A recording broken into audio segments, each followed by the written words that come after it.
안녕하세요, PD입니다. 오랜만이죠. 오늘은 대한민국 분들이 뭐 유학이나 직장이나 워킹홀리데이로 오신 분들에게 일본에 조금 많이 오래 산, 그리고 곧 있으면 나이 40살이 되는 아저씨가 꼰대 같은 이야기이지만 절대 일본 와서 하지 말라는 것을 4가지 정도, 5가지 정도 이야기를 해드리겠습니다.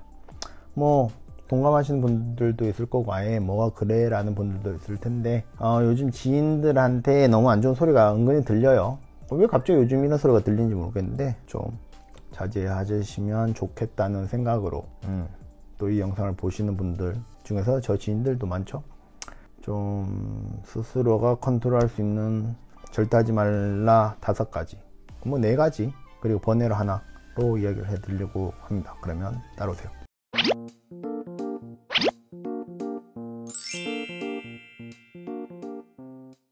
자, 첫 번째는 바로 정말 이 4개가 어느 게 더 나쁘다 자시고 없어요. 제가 생각나는 대로 말씀드리는 거. 첫 번째가 바로 리보바라예요. 리보바라가 뭔데요? 한국에서 계신 분들은 잘 모를 텐데, 리볼빙 서비스라는 게 있습니다. 일본에서는 리보바라이라고 하는데, 이건 신용카드 기능 중 하나예요. 어떤 거냐면, 여러분께서 만약에 100만 원을 썼다, 이번 달에. 그러면 다음 달 100만 원을 내는 게 아니고, 이걸 리볼빙 서비스로 들어가면 리볼빙으로 정한 돈이 있어요. 그러면 뭐 매달 너는 10만 원만 내라. 그러면 이 100만 원에 대해서 조금씩 줄어드는 거죠. 그러니까 내가 매달 200만 원을 쓰든 카드로 300만 원을 쓰든 매달 그냥 10만 원만 내는 거예요. 그럼 이걸 계속 이 원금을 갚을 때까지 가는 거죠. 근데 이 원금에서 이자가 계속 붙어납니다. 그렇기 때문에 처음에는 되게 편하죠. 왜냐하면 내가 100만 원을 썼지만 이번 달에는 10만 원 내고 다음 달에 10만 원 내니까 편하죠. 근데 이게 안 줄어들어요. 그래서 나중에 한번 이제 원금을 갚아야지 하고 딱 열어봤는데 이자가 어마어마하게 쌓여가지고 감당이 안 될 정도가 됩니다. 그렇기 때문에 리보바라에는 하지 마세요. 혹시 리보바를 하고 계신 분들이 있다면 당장 해약하시길 바랍니다. 처음에는 괜찮아요. 근데 이게 시간이 가면 갈수록 개미지옥입니다. 진짜 못 빠져나와요. 큰일 나요. 그렇기 때문에 웬만하면 빨리 리보바라에 한 것은 청산을 하시기 바랍니다. 정말 나중에 되면 갈피 못 잡아요. 그럴 것을 하나. 그리고 두 번째는 빠찡코. 이것도 돈인데, 빠찡코 슬롯은 일본 정말 많아요. 다니면 정말 많잖아요. 하시고 계신 분들도 뭐 아시겠지만, 일본에 아직 안 계신 분들은 빠찡코 슬롯 정말 많은데, 취미 정도는 괜찮아요. 이건 불법이 아니기 때문에 제가 하라 말하는 말을 못해요. 이건 취미이기 때문에. 하지만 절제력을 못 가진 분들이 정말 많습니다. 제가 나중에 다음 이야기를 하는 이야기하고 연관이 있는데, 빠찡코 슬롯에 한번 들어가서 자기 번 돈 플러스 부모님한테 받아가지고 빠찡코 하시는 제 한 달이 건너 지인도 있어요. 정말 안타깝죠. 그리고 그 제3금융권의 손까지 되시는 분들도 많습니다. 그렇기 때문에 절대 하시지 마시기를 부탁드리겠습니다. 뭐 유튜브에 한국 유튜버들 중에서 일본에 이제 빠찡코 하는 영상도 올리시는 분들도 있는데, 뭐 그거는 그분들이 이제 뭐 자제력 있게 하시고 뭐 콘텐츠를 위해서 하시는 걸 수도 있지만, 자제력이 내가 없다 하시면 절대 하시길 말기를 바랍니다. 그냥 집에서 친구들이랑 고스트 치는 게 나아요. 그것도 너무 많은 큰 돈 하지 마시고 그게 재미로 하시면 되지, 너무 빠찡코 슬롯에 빠지면 정말 큰일입니다. 하시길 말길 바랍니다.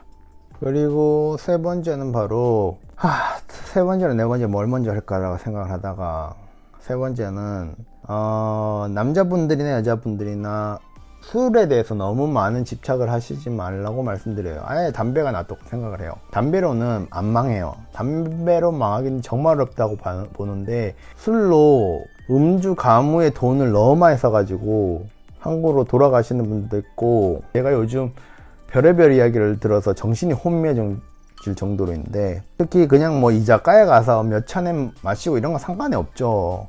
뭐 그것도 매일매일 하면 엄청 큰 돈이긴 한데, 가끔씩 제가 아는 분도, 여성분은 호스트에 가시는 분들이 많아요. 일본은 호스트가 불법이 아니기 때문에 가서 막 샴팡 터트리고 하시는 분들도 있다고 들었는데, 그분은 그냥 일반 월급쟁이라 해야 되나? 일반 그냥 급료 받으면서 일하시는 이제 일반 일본에서 일하시는 한국 여성분이세요.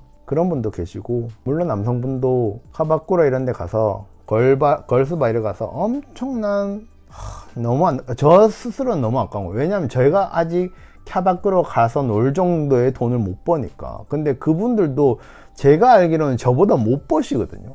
근데 그런 음주에 너무 빠지시는 거예요. 물론 뭐 매달 뭐 몇백만 원씩 몇백만 원씩 벌면 뭐 월급쟁이가 아니죠. 거의 이제 사업자 레벨이면 상관이 없어요. 그거는 뭐 그분들이 버는 돈을 뭐 사회에다가 쓰는 거예요. 제가 뭐라고 합니까? 근데 그 레벨이 아닌 분들이 있잖아요. 근데 너무 음주에 가무에 빠지시는 분들이 있어요. 여러분 없을 것 같죠? 많아요. 그것도 한국인 분들이 특히 많습니다. 제가 아는 중국인 친구들 중에서는 제가 중국 친구들하고 그렇게 발이 넓지 않아 가지고 모르겠는데 한국인 분들은 은근히 많아서 조금 안타까울 정도로 많아요. 그래서 뭐 그런 것도 있고, 아무튼 하지 말라는 게 이제 술, 특히 카바쿠라나 호스트 쪽은 아직은 갈 때가 아니다 라는 이야기를 조금 하고 싶어요. 그리고 네 번째가 바로 풍속일을 하지 말라는 겁니다. 후조쿠라고 하죠. 일본에서는 그런 성에 관련된 일을 하지 마세요. 이거는 한국인이 영주권을 가지고 있지 않은데, 그리고 배우자 비자를 가지고 있지 않은데 하시면 그냥 다 불법입니다. 무비자로 오셔도 불법이고, 여행 비자로 오셔서 하셔도 불법이고, 그 다음에 유학 비자로 하면 당연히 불법이고, 일반 취업 비자로 일을 하시는 분들도 풍속업에 일을 하면 잠깐 부업이라 생각하고 일을 하면 걸리면 아웃입니다. 그렇기 때문에 하시지 마세요. 큰 돈은 모르겠어요. 솔직히 돈 이야기는 그렇게 하고 싶지 않은데, 제가 아까 전에 말했던 그 조금 안타까운 일들이, 빠찡코부터 시작해서 그 일들이, 제가 아는 분이 남자인지 여자인지 말 안 하겠습니다. 풍속일을 해가지고, 남자 풍속도 있어요. 여성분들이 가시는 풍속이 있습니다. 남자분들이 가서 이렇게 서비스를 해주는 그런 것도 있는데, 남자인지 여자인지 말 안 하는데 그런 곳을 너무 많이 이용해서 한국에서 돈 받고 부모님한테 돈 받고 자기 월급에서 해서 돈이 없다고 저한테 연락이 와서 돈 좀 빌려달라는 분도 있었어요. 그분은 분명히 이 영상을 볼 겁니다. 그래서 제가 그러지 말라고 했습니다. 그분한테도 그렇게 살지 말라고, 큰일 난다고, 아직 나이도 그거 어리신 분이 그러면 안 되지 않냐면서 그렇게 말했어요. 그렇기 때문에 조금 그 풍속일에 몸도 담지 마시고, 그리고 풍속도 하지 마세요. 풍속을 하다가 풍속일을 하시는 분도 있습니다. 아까 전에 제가 말씀드렸던 그분이 그런 분인데 안타깝죠. 뭐 자기는 만족하고 사니까 뭐 상관이 없겠지만, 뭐 아무튼 그렇습니다. 그리고 다섯 번째가, 이거는 그냥 가볍게 그냥 제 생각이에요. 이거 참 어려운데, 월급에 야증을 이렇게 구하잖아요. 집을 구할 때 월급의 30%만 되는 돈으로 집을 웬만하면 구하시는 게 좋아요. 초반에는. 그러니까 월급이 내가 만약에 테돌이 그냥 세금 까고 뭐 20만 원이다 하면 뭐 한 집을 한 6만 원, 60만 원짜리 집에 사시면 돼요. 근데 내가 그 정도가 아닌데 막 8만 원, 10만 원, 11만 원 이러면 좀 정신이 혼미해집니다. 그것도. 물론 대신에 야증 보조가 있으면 괜찮죠.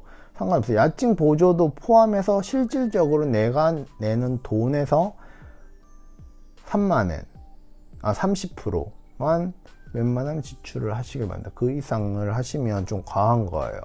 그래서 월급이 올라가고 내 생활 수준이 올라갈 듯 하면 집을 바꾸셔도 상관이 없는데, 처음부터 너무 비싼 집에는 절대 가시지 마시길 바랍니다. 아무튼 여기까지 오늘 이야기 했습니다. 별로 좋은 이야기가 아닌데, 이 영상을 또 보시는 분들 중에서 일본으로 넘어오시는 분들도 있고 이미 일본에 사시는 분들도 있고 한데, 조금 스스로, 저도 그래요. 저도 그렇고 물론 여러분도 그렇고 조금 자제해야 할 선을 조금 지켜보자는 이야기를 해보고 싶습니다. 저는 옛날에 리보바라이를 모르고 가입했다가 저도 조금만 시간 더 지나서 큰일 날 뻔했다라고 생각해서 이 리보바라이 정도는 걸리는데, 뭐 저는 술도 돈을 못 벌어가지고 그냥 이자카야 가서 많이 내야지 뭐 한 10만원 냈지, 1만원 조금 이래저래 하고, 뭐 동생들 만나면 이제 술 사주고 이 정도인데, 카바쿠라 이런 데는 가지 마시고 호스트 가지 마시고 풍속 하시지 마시고 그리고 빠찡코도 하시지 마시고 그냥 건전하게 취미생활 하시면서 친구들하고 만나서 재밌게 이야기하면서 일본 생활을 지내시면 어떨까 라고 생각합니다. 아무튼 좋은 하루 되시고 파티 같은 하루 되시면서 영상은 천천히 올릴게요. 요즘 너무 못 봐가지고 오늘도 지금도 시간이 11시 56분입니다. 아무튼 좋은 하루 되시고 파티 같은 하루 되세요. 그러면 안녕.